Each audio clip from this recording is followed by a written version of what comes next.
All right, now we are live, Steina. Huh? We are live, I think. We Okay. are. Let me just. Reframe myself a little bit. Take off glasses. Ridiculous, huh? It's still loading. All right, now we are live, Steina. Huh? We are live, I think. We are. Let me Australia. just. Reframe myself a little bit. Now we have audio from the YouTube is coming in on the ridiculous, live. huh? It's still loading. All right, now we are live, Steina. Oh, let me mute me. We Let are me live, mute I this. think. We. I like this performance. This is amazing because we just created a feedback loop. So we just created a video time lag. We're Now we performing just need to Steina. turn our computers and get a real feedback going. I have to pick up my laptop and then start carrying it around the room. And This was all imagined by video artists, what we're doing anyhow, so. absolutely. It's true. What? And we would use, even when Tony was still around and I was at UB, we would use Skype for class because he was having a really lovely moment in his career. And he couldn't always be there physically. And it's kind of lovely. definitely flawed in various ways. Yeah, it is a lovely medium. It is, and fun to play with. Yeah. So yes, I guess we'll start, and I would like to thank you first and foremost and welcome you. Traba and Steina, I love the film, love your work, and I'm so honored that you could join us here today. You as well, Tina. I'll just start by really quickly running through your bios. Excuse me, Hrafnhildur Gostok. Is that right, Traba? It's close? Okay, close enough. Hrafnhildur Gunnarsdóttir, but Steina says it perfectly, you know. Oh, okay, all right. So my mumble worked then. Is a filmmaker. Oh. Her father had a gun and he was a gunner. And then you get this Gunnarsdóttir. Gunnarsdóttir. Yeah. Wonderful. So yes, Hrafnhildur Gunnarsdóttir is a filmmaker and activist from Iceland. She received her BFA from the San Francisco Art Institute in 1989. Since then, she's worked extensively in documentary films and TV as a director and producer, a director of photography, and more. She has chaired Filmmakers Association FK in Iceland from 2009 to 2017. And she has also been the chairman of the board of Nordisk Panorama, a Nordic alliance of short and documentary filmmakers based in Copenhagen. Traba has produced and directed several documentaries. Most recently, she completed her magnum opus, a 5-part series chronicling 40 years of struggle for equal rights for homosexuals in Iceland, titled People Like That. And currently, and very near and dear to our hearts, she has completed The Vasulka Effect, which is a lovely documentary in our slate right now about Steina and Woody Vasulka, pioneers of video art. And we're very, very privileged and honored to have Steina Vasulka here as well. Apologies. Steina has been making video art since the 70s, video and media art. She and Woody Vasulka are major figures in video art history. They are technological pioneers who have contributed enormously to the evolution of the medium and the field in general.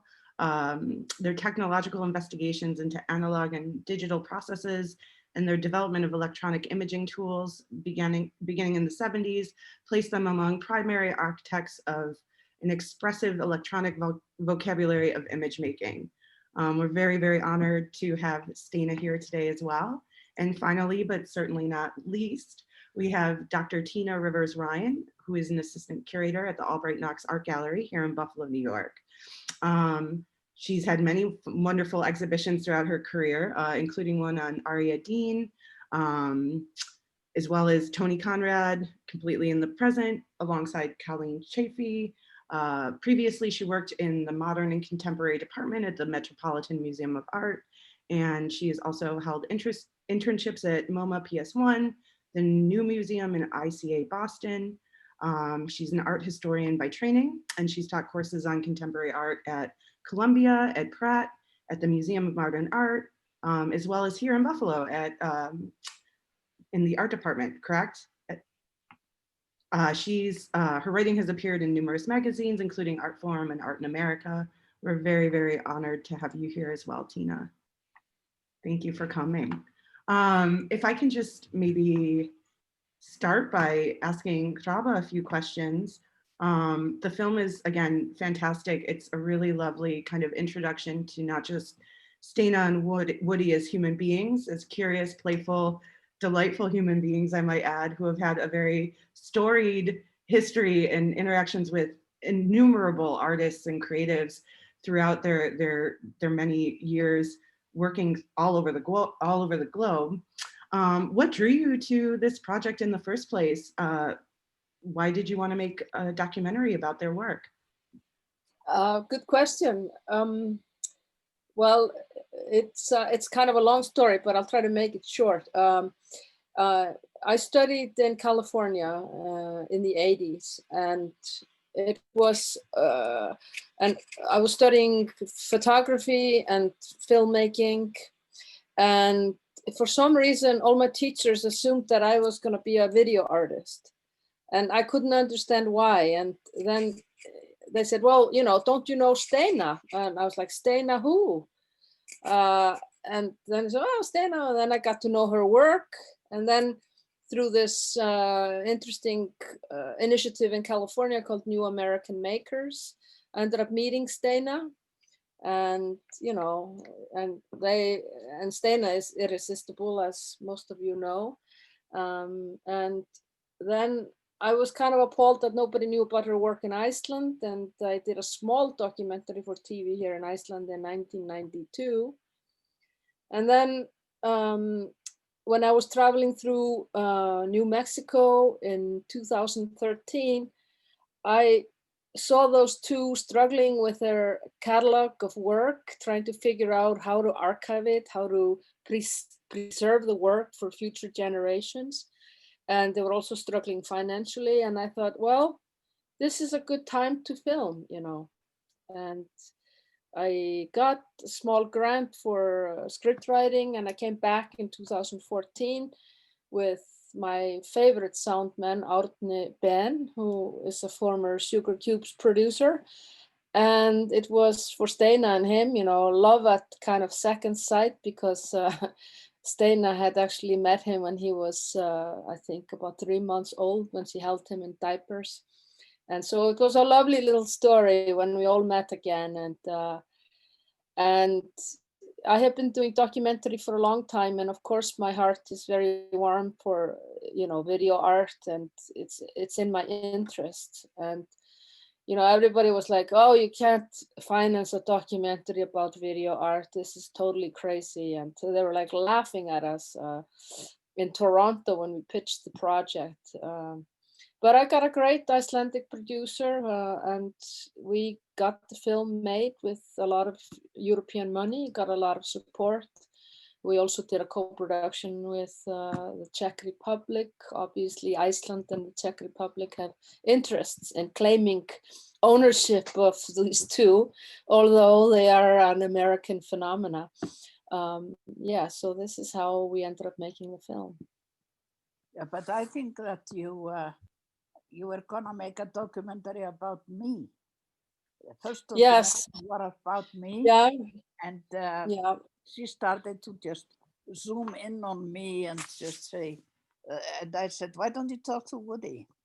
And she said, huh, Woody? And she walked over to Woody, and she never came back because he was much more interesting. So that's how it became this production for the two of us. Yeah, it's partially true, you know.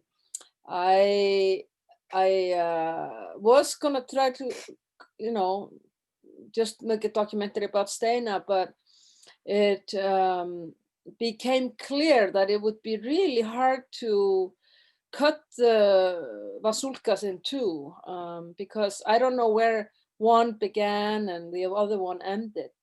Although we had, the work is very different, you know, Steina's work and Woody's work, and then the Vasulka work. But so it was impossible to divide it up. And I'm really happy. I enjoyed Woody. It was a joy to hang out with them, both of them. And yes, of course, I got some shots of you. Got shots of you cutting your hair. Yes. Okay. There are some master shots in there. And like when Woody is stepping out of the shower, I didn't know there was a camera behind me, a camera and the sound. I was just looking at him, and there behind me there were these two guys and making art, of course. I mean, Woody coming out of the shower. It's such a wonderful scene, and it's yeah, maybe a surprising one, but and that might make me sound like a bit of a pervert. I don't mean it that way, but it's a wonderful scene, and it's very, very intimate. So I'm curious, just knowing other artists and knowing how we work and we process things. What was it like, kind of in a way, working together? Was it a sort of a collaboration? How did you decide what you kind of wanted to focus on? And how much time did you spend together?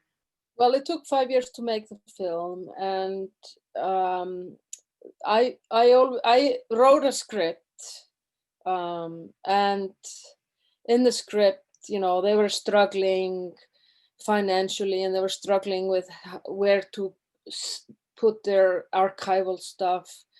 And then I wrote in that they would figure out a place where they would keep everything, and they would get a lot of money, and the whole film would end up at a very fancy art show at the end of the film. So it kind of ended up going like that. But in terms of the filming, you know, I think because I knew Steina, and you know, she kind of trusted me and not really still. And the one thing she said, well, you have to give me the film, and you promise me to give me the film without the soundtrack. You know, I want to get all the material, and don't put any music on my copy of it. But no, and I think it was a playful process. No, it was fun for both of us. These Icelanders would come in, and they would always somehow behave. And so we became like a family very quickly, where you just don't know when they are taping and when they are not.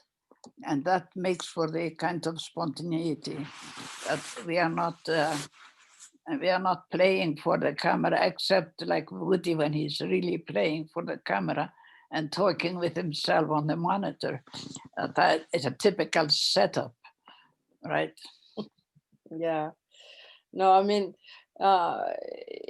it definitely, we broke all the rules of being documentary filmmakers. You know, we are not objective. We were totally involved in, you know, with Steina, we were totally involved with hoping that everything became a success, and, you know, meddling in their affairs, helping them fix a hole in the house, or, you know, yeah, so maybe we are another hole.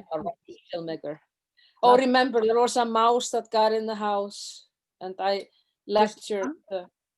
Yeah, just one. Yeah. Okay.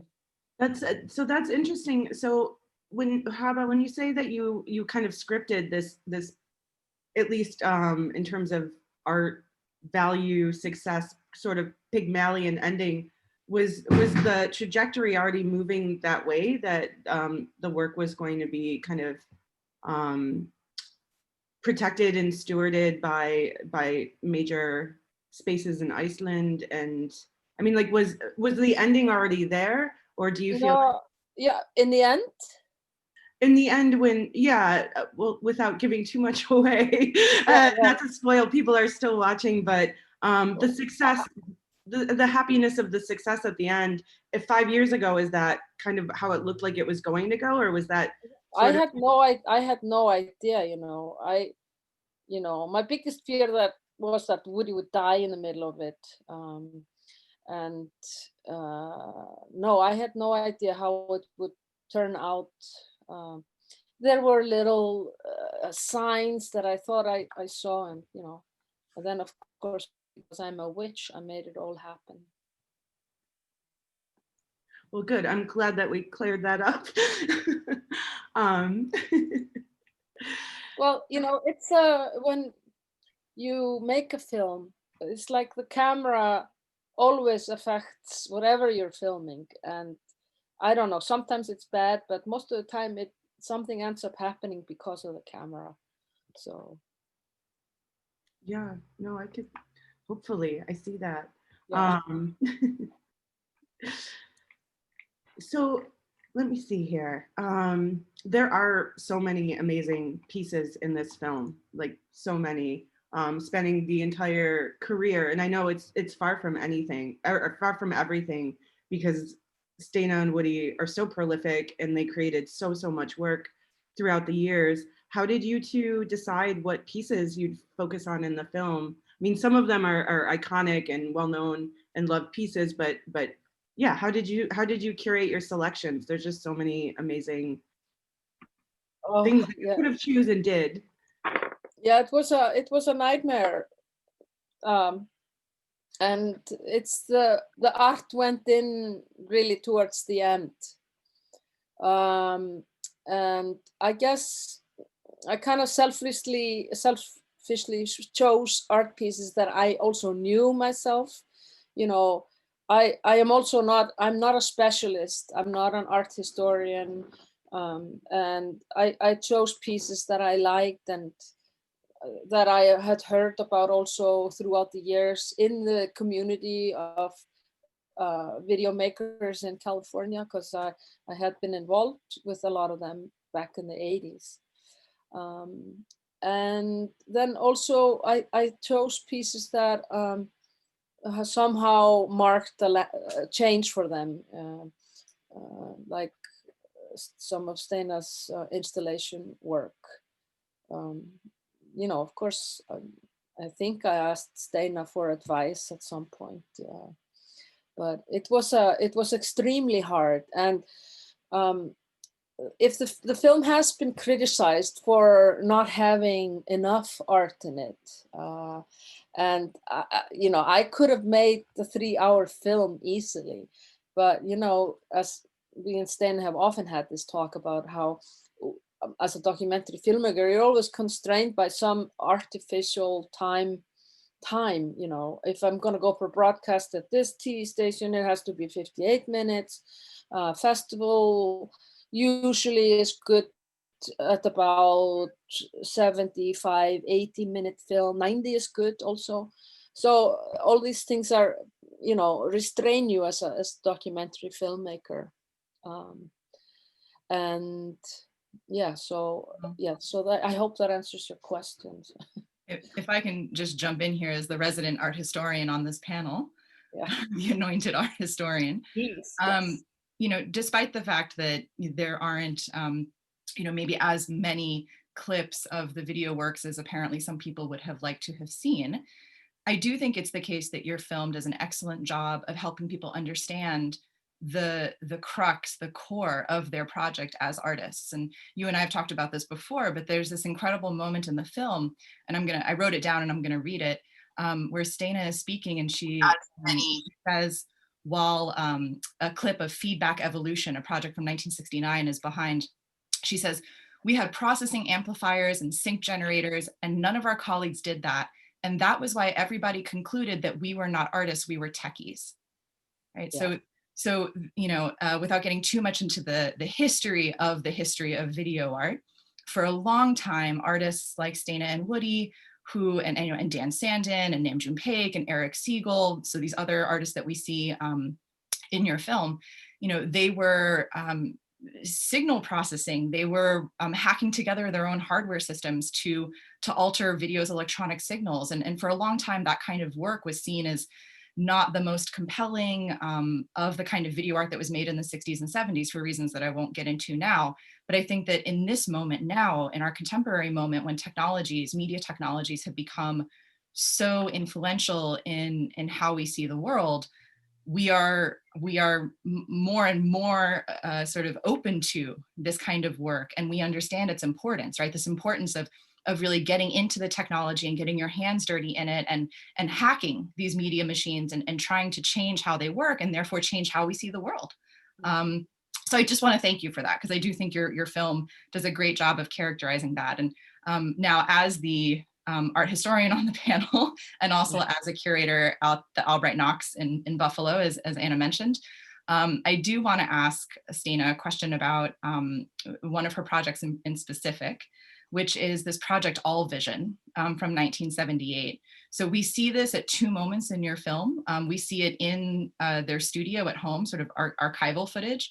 And then we also see archival footage of Steina talking to a woman in the exhibition at the Albright Knox, standing right next to the work. So All Vision is this work of two cameras that are pointed at each other, and in the middle between them is a mirrored sphere. And then the whole apparatus is on a platform that rotates. And these two cameras have, they're hooked up to two monitors by a live feed. And so as people enter the space, they get caught up in this apparatus. And Steina, interrupt me if I'm misrepresenting any of this, but this is my understanding. So All Vision was included in this exhibition at the Albright Knox in 1978, which was a sort of a solo show with both you and Woody. That was one of, I think it was your second time ever exhibiting in a museum, and it was certainly important in our institution's history. So I wanted to ask you about All Vision, because so much of the early history of video art, is single channel videotapes, right? So these are just tapes that, get shown on a monitor. But then you have this emergence of video installation, things like All Vision, where it's really an apparatus that exists in space and that people interact with. So I wanted to ask you about that transition, how you decided to start showing sort of these apparatuses in space that were interactive rather than just your own tapes. Yeah, I see it from the opposite viewpoint. Everything was installation. And in the moment we decided to hit the recording button, it became tape. So these kind of things were just ongoing all the time, like in our loft, both when we lived in New York and then when we lived in Buffalo. Buffalo, for that, was a very productive period for us because it was so large. The space was large that we had. They have a bar there now. It is down on Franklin and Chippewa, and we could just have the machines going 24 hours a day. So we were always just changing like a combination and how many cameras and what they were doing. And we had multiple turntables too. So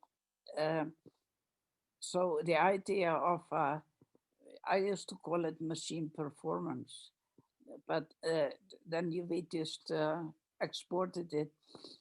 Interestingly enough, one of the first one was our friend Bob Longo, or Robert Longo, who was running hallways at that time.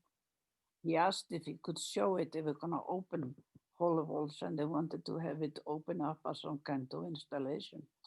So from my point of view, the tape was after. First were installations and then they were tapes. But that was for us. I know that most people had it the other way. They would make tape, but their tapes would be like of how to save lives of children in Harlem by putting a traffic light on 105th Street and 8th Avenue or whatever. Something that we were not the least bit interested in.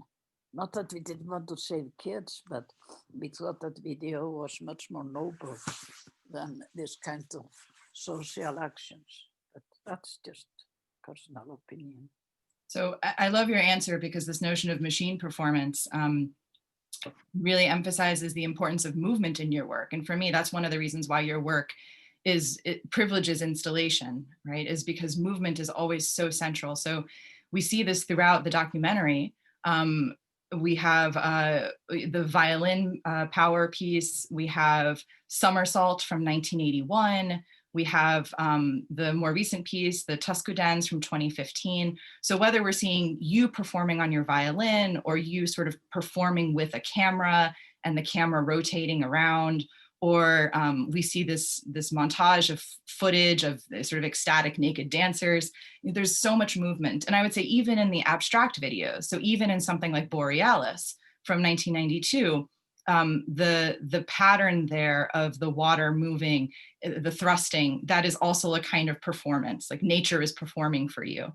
And so I just wondered if you could say more about the relationship between movement and video, because for me, that's such a core part of your practice. Well, you said it actually all. For me, video, I didn't really understand still images. I mean, I go to the galleries and museums like anybody else and watch some Picasso or some God knows what. It is not my medium. I would actually even say early that art was not my medium, visual art. It wasn't. It was only when I started teaching in all these visual departments all over the United States, I realized that I was a visual artist. I am musician, and I understand all those things in time. There is always this time element. So for me to have opportunity to do some camera work or tapes, it had to have motion, otherwise I was totally disoriented. And that was a difference, one of the differences between me and Woody, because Woody was an accomplished photographer. He went to the film school in Prague. He knew how to edit. He would look at my edits and say, "This is so not grammatical, it is ridiculous," and he would laugh. And I said, "Well, tell me how to do it right." "No, no, no, no, no, no, it is much better wrong. You're not of any school." So, you know, it is my lack of schooling actually that made me always lean on movement. That was actually another one of my questions, the sort of a theme that runs through the film about failure and play. So you guys were sort of talking about it earlier, so I didn't necessarily want to bring it up again, but you were talking about the process of making this documentary as actually being very playful. And I was thinking, like, there was one moment in the film where you talk about how you were such a bad violin student. And then there's this amazing moment, Steina, let me see if I can find how I wrote it down, where you say that basically somebody accused you guys of just playing and how you took that actually as a fantastic compliment. Yes. And so thinking about the artists who might be watching this, you know, as Anna mentioned, I sort of was teaching in the MFA program here at the University at Buffalo, sort of the new generation of art students that Woody taught, you know, 50 years ago. I guess he was in media study, but you know what I mean, the community here. So, you know, what would your lesson be to artists today about the importance of failure and play in your practice? I wouldn't pass any judgment because I like a lot of work that is not done like I would do it. But the thing that I couldn't do it any other way, I was in a way handicapped. So, and there was also, see, Woody had often, not always, but often preconceived ideas that he knew what he wanted to do, which is of course most prominent in art of memory. He was working, sorry, he was working toward a visual manifestation of something that had happened in the world. And but I never have that, and I never have any preconcept, or I start from a preconcept which is boring, where I have nothing interesting to say a priori, and then I would start working on whatever was in front of me and get very absorbed in it, and it would take over. So I was always, you could call it, I was inspired by the machines or the tools that I had, or you could say that I handed my directorship over to them, and I was just there as a slave in the corner trying to fix something, you know, screw in a screw or something. Is that a good answer? They're all good. There's no bad answers here. And that is a great one. Oh, I'm sorry, Tina, were you going to say something? We both clicked. We're trying to mute whenever we're not speaking. No, you go ahead. Oh, oh dear. So you brought up art of memory, which kind of reminded me that we do have a wonderful installation right now up here in Buffalo. It'll be up through the festival until sunrise on October 13th, actually. But we're showing Orbital Obsessions, which is a lovely, lovely piece that you shot here in Buffalo in your studio on Franklin Street. And Yes. we're also showing Art of Memory, which we were just discussing here and now. Is it cool? Can I show a quick clip or something from Yes. each one? Okay, I'll show about a minute or so from each.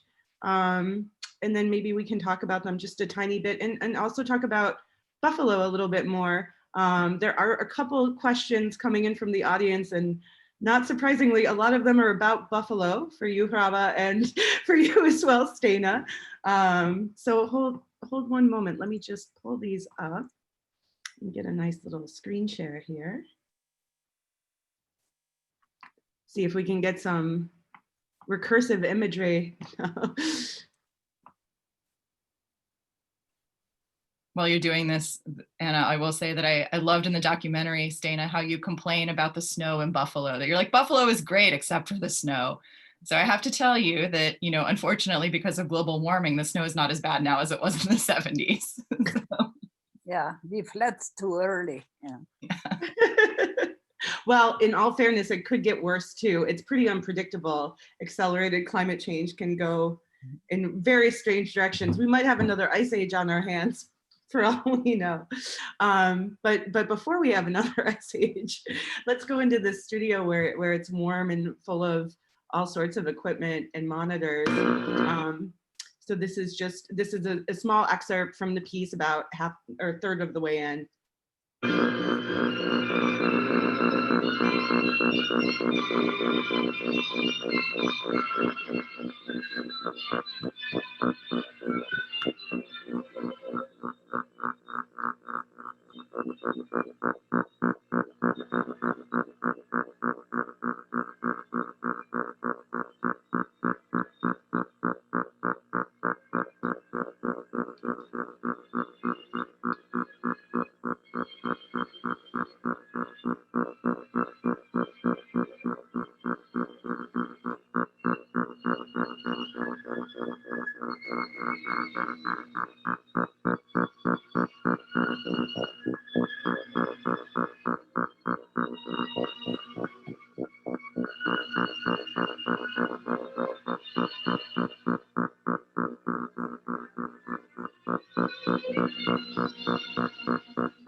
So I'll stop there because I want them to see it where it should be seen, which is on the front of the Birchfield Penny, and also it is online. It was a little bit too much out of focus, but it's okay. It's off the wall.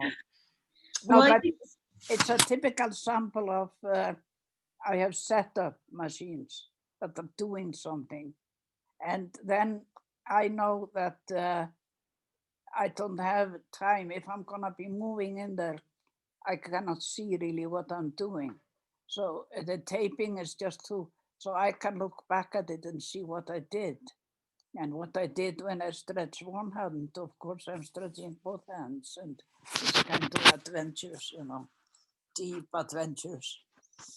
And Woody, that you're going to show too, the art of memory, is rehearsed, preconceived, and finally taped in the right moment. It's a very different approach, you know. But that's how we work. And we always work together. Woody helped me to edit this that you saw. And I was a camera person on art memory and advisor, I guess. But it is very different works. So one of the reasons that Anna and I wanted to show clips from both of those works is precisely to emphasize how different your practices are, that you're not just the Vasulkas. I mean, you collaborate on everything and that you have very different aesthetics. And so that clip from Orbital Obsessions, I love how it really sort of evidences what you were saying earlier about movement and how you're not interested in the still image, because here you're sort of working in a sense with a static image, but then you intercut so quickly with the editing and the layering of images that you're actually dancing with yourself. But there's this beautiful play between stasis and movement, right? This sort of like vibration almost that you're doing totally just through the technique. And it's quite beautiful. And then the sound as well, how it's not necessarily going to come through, I think, that well on a Zoom broadcast, but you have this sort of electronic tone that comes from the technology, from the manipulation of signals. But then also you have this classical music playing. And so the time function, the sort of meeting of the classical movement and the classical sound with this very, electronic signal processing. It really works. The oral and the visual work together on that level, I think. Thank you. And then for Art of Memory, Anna, if you're getting ready to cue that up, I'll just say that, we thought that this was a great example. I mean, both of these, as Anna said, are currently on view here in Buffalo at the Birchfield Penny, on the lawn of the Birchfield Penny Museum that's across the street from the Albright Knox.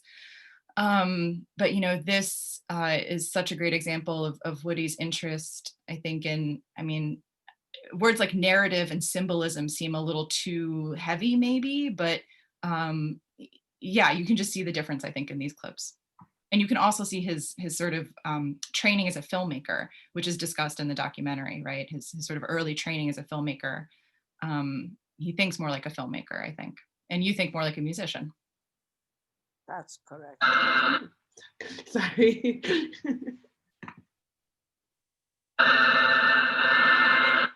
Am I muted? Can you hear me, Tina? Oh, no. Okay. I'm muted.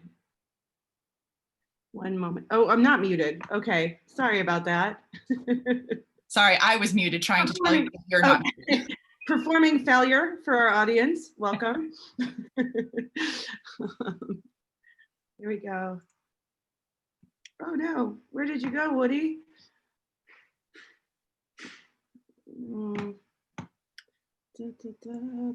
Look at all my disorganization you guys get to see. Whoever is here. Oh no, okay, it clicked off. There we go.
I'll cut before the angel.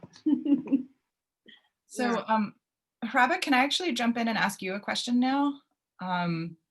As our sort of other resident Icelandic person on this panel, aside from Steina, because we've just been talking about the differences between Steina and Woody's aesthetic.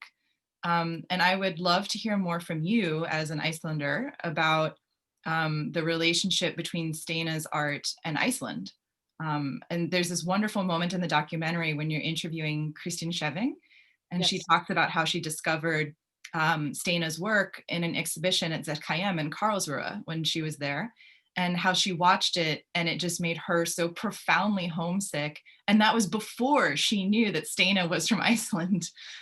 So in other words, there's something about the work itself intrinsically, it's so evocative of the landscape of Iceland and the sensibility of Icelanders. And I've only been to Reykjavik once, so I was hoping that you could tell us more about that.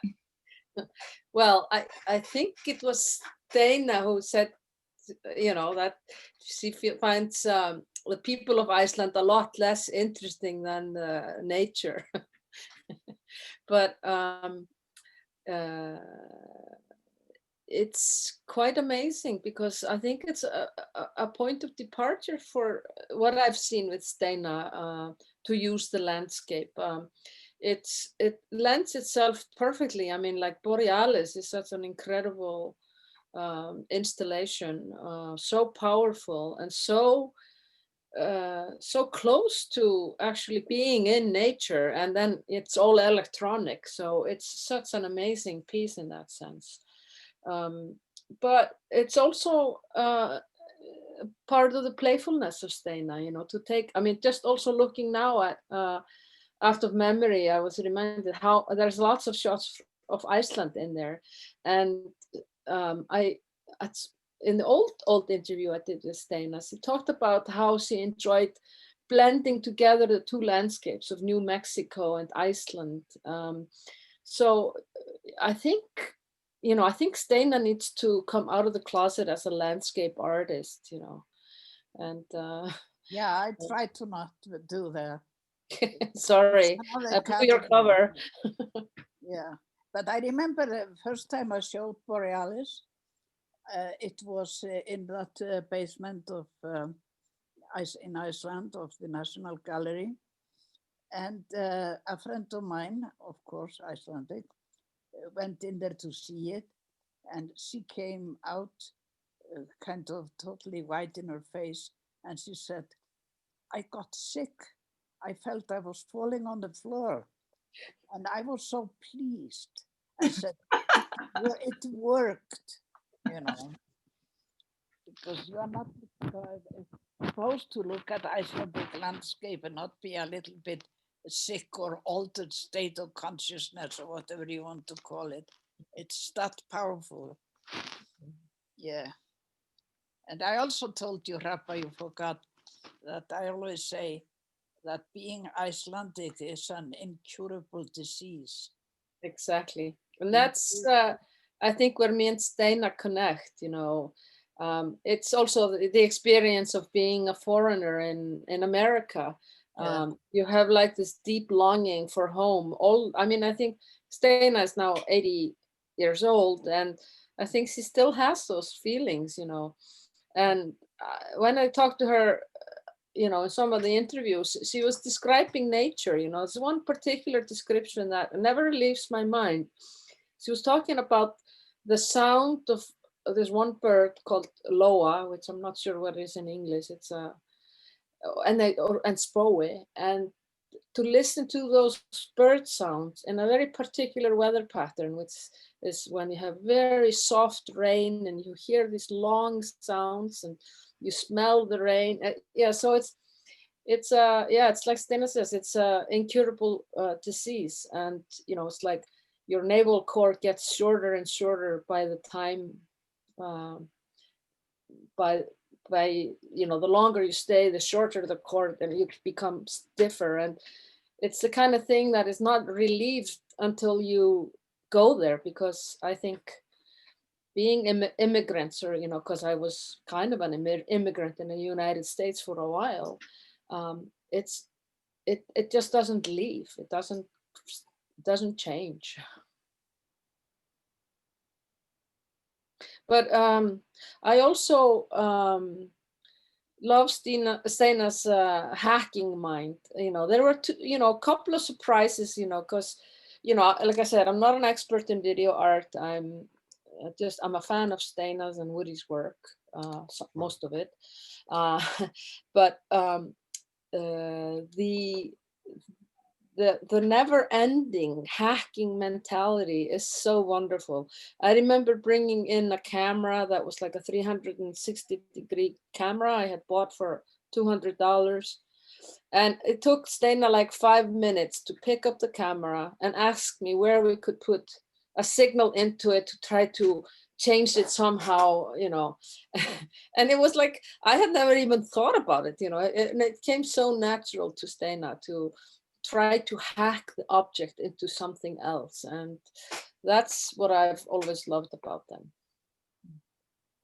That goes for Woody too. He did it differently.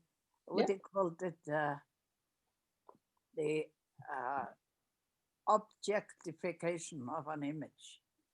That an image would become objects, you know, it would look like a hammer or an anvil or whatever. And it was even, we were both obsessed. We were so obsessed with the signal because that's how we fell in love with this whole thing.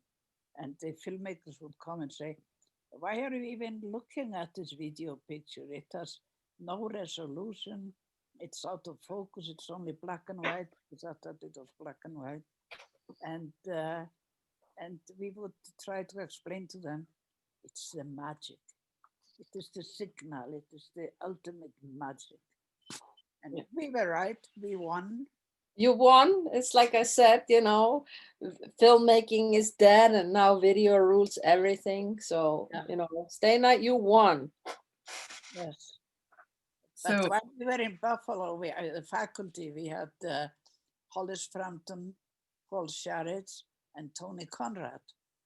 We're all filmmakers, but they were all sinning behind the curtain, you know, and they were all three in their own way in love with the signal. There was no question of that. So well, it's wonderful, and I'm glad that you brought that up. And just this concept of the signal, because we're living in a time now where everyone has so much access to video, but so few people even understand what's going on in any capacity. Whereas when you start working with video, you know, when it first coming into like public use, you did have to have that knowledge of the signal culture, of how different signals interacted. You'd have to literally plug in cords. And there are still these amazing spaces like Institute for Electronic Arts with Per and Rebecca, where they're still teaching people these different techniques. But most people don't have that concept, right? Like, and the way that you interrupt a digital signal is so different. I'm curious, and we have some audience questions. One that I thought was a really good one is, are you experimenting and playing with these digital signals and interrupting them and rerouting them in the same way that you were using the analog signals?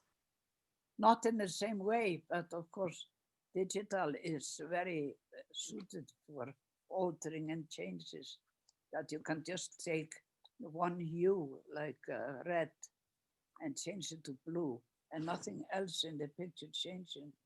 And it is like too much and too little struggle. But no, I like digital a lot.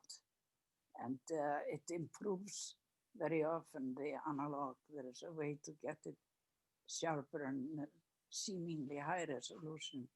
So I'm not gonna start a fight between analog and digital. I know that's also going on. Yeah. That's lovely. Traba, there's another question for you. were you able to come to Buffalo when you shot? I think we know the answer to that, and will you come here soon? Well, I was supposed to be there now, but this bloody COVID is really, impacting my travel at all. But well, Buffalo was on our list, but Steina and Woody were not really traveling a lot, and I felt if I was going to go to Buffalo, I was going to go with Steina, and Steina was very funny because I said, Steina, we have to go to New York, we have to go there, we have to go to the East Coast, and her reply was like, oh, everybody's dead that I knew there in the past. I don't want to go to New York. I have nothing to do there. And then she said the magic words. She said, well, can we just do it in blue screen? So I said, no, we cannot. And then the opportunity arose there in September in 2018 to travel when the show was there, and it was a magic time. But because I had just had a baby that was 2 weeks old at the time when the show came up, I was only in New York for 3.5 days or 4 days. It was a very quick shoot, very important, and no time to go to Buffalo. Well, we hope that you do come here, if not with the sequel to the Vasulka Effect, because obviously there needs to be more concentration on all of the work. If not with the sequel to the Vasulka Effect, with one of the many projects that you're working on now. Yeah. Always Maybe, welcome. Maybe we could plan something, because there is going to be the 50th anniversary next year of the kitchen, and maybe there could be some combined thing, because hopefully we can show the film then in the kitchen and come to New York and Buffalo. Yeah. I would hope so. I think that the moments in New York, and I know we don't have so much time. I could talk about the film really all day with you, both of you, although we don't want to torture you either.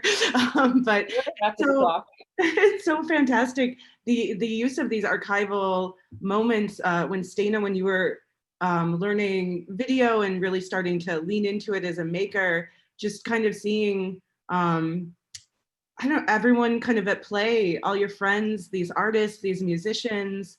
It's a really kind of wonderful just portrait of that moment in time, of that New York that doesn't sadly really exist in that form anymore. I'm curious, just personally, when you were down in New York with your studio, did you ever come across Tony or anyone else, or did you meet everyone when you got to Buffalo? Tony walked into the kitchen, I think the first year we were running it, and asked if he could project a film that was called The Articulation of Boolean Algebra. And we just jumped. We had never heard any such beautiful titles. We didn't really know then what Boolean algebra was. And maybe you don't know it, but it is the foundation of everything digital, the 0-1. And it was discovered, it was written about 150 years ago by a man called Boole. And that was the title of the film. So we sure knew him before we went to Buffalo, you know. Very cool, very cool. I'd love to see a documentary about just the Buffalo Heads, all of you, everyone. It's such an important part of our cultural legacy here in Buffalo. And as a media maker that grew up here and yo-yoed in and out of living here my whole life and went through media study, thankfully with Tony while he was around, he was a friend and someone that inspired me endlessly. I feel like it's just for all of us makers here, that moment was a big moment for all of us that still kind of lives on. That spirit of play, that freedom, the open space, and that kind of acknowledgement of process behind. So thank you, honestly, for having been here and had such a cool, radical time and made such awesome work, because it still inspires all of us here today, and we still teach it, and yeah, hope that it continues. Thanks. And so, and Hrafnhildur, thank you for the film, because it really, I think it's a magnificent introduction. And it's certainly one where you don't feel satisfied afterwards. I think it's a testament to your skill as a storyteller, as an editor, and as just a human being that's really good at interacting with other human beings, that people felt it wasn't long enough instead of too long, and they wanted more work, more work. Yeah, that's good. But I also had a lot of good help. You know, our editor did a magnificent job of pulling, you know, because I was a little bit afraid of opening up the Pandora's box with all this material, because I knew we could have made 10 different films. So, but we have this one, and we got it made in just in the nick of time before Woody passed on. And I'm very grateful to Steina, and I also just hope that it brings their work to the public. And, you know, I'm happy to say that the film will be on the BBC in a month or so. And so I am very happy if the film gets distributed and seen around the world. I mean, do you have a distributor here in the US yet? Or is... Yes, we do. We have a distributor in New York, and, you know, because of COVID and because of various reasons, the film is now just entering the festival circuit in the USA. So it will still have a festival run, and then hopefully, you know, because I just want everybody to see it, and we just always have to be very patient. And even Steina wants it to be seen. And I have one small story to share, because I really can relate to Steina, but one Steina said to me, he said, Hrabba, you know, what I would like is to have 100 monitors and one person in the audience. And I said, well, that's perfect, because I'm the opposite. You know, I would like to have one monitor and 100 people in the audience. So I think we work well together. The balance is there. Yeah. Yeah. That would be a beautiful installation, actually. Yeah, but that we weren't very interested in showing it. We never really knew what our audience was. It wasn't just a priority for us. The priority was to conceive, make it, show it to friends, and put it on the shelf. So now I'm taking it down from the shelf, and it is enormous. It's just so much work. It's outrageous. But now I have Hrabba, and she's going to show it to the audience. That's how it is. She's going to do a few more things. She does always a few more things, you know. I'm coming back to Santa Fe. Okay, are we through? Yes, thank you both so very much. This was absolutely wonderful, and we're so grateful that you could make it today. We love the film. It's up for, let me see, Saturday, Sunday, and Monday, and so is the art. So please do check it out, everyone that's watching. It's already one of our most popular flicks, so it is being seen quite a bit, and it should be. All you media art students and art students, don't waste the opportunity, because we don't know when Juno will send it into the public sphere. It'll be playing the festival circuit here for a while, and we hope you do see it. It's an important film, and thank you both very much. I'm so grateful and honored that you could come and join us. Okay. Thank you. It's a pleasure to meet both of you, Tina. Hopefully we'll see you in Buffalo next year, and also Joanna. Yes, absolutely. Always welcome, and we would greet you with the hospitality that we're famous for, and hopefully not the snow. I haven't heard about the Buffalo hospitality, but now I'm curious.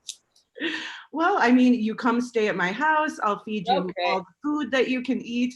I'll make you go see not Niagara Falls, but the beautiful river, the gorge beyond the falls. And I take you to the secret places and the old silos, and yeah, and then we make you make some kind of art or something while you're here. Yeah, I have made video art. I'll come out of the closet. I hope you do. I hope you do. You're both always very welcome here. So please do visit. Well, thank you. Thank you so very much. All of you, Tina, Steina, Hrabba, I can't thank you enough. And I love your Bowie shirt, by the way. I saw his eye. I put it on especially for this. I didn't notice. I just saw the orange and then an eye peeking upward. It's Yeah. wonderful. Oh, wonderful. Well, thank you, and have a fantastic day. And I really, again, very much appreciate this. Bye. Thank you. Bye-bye.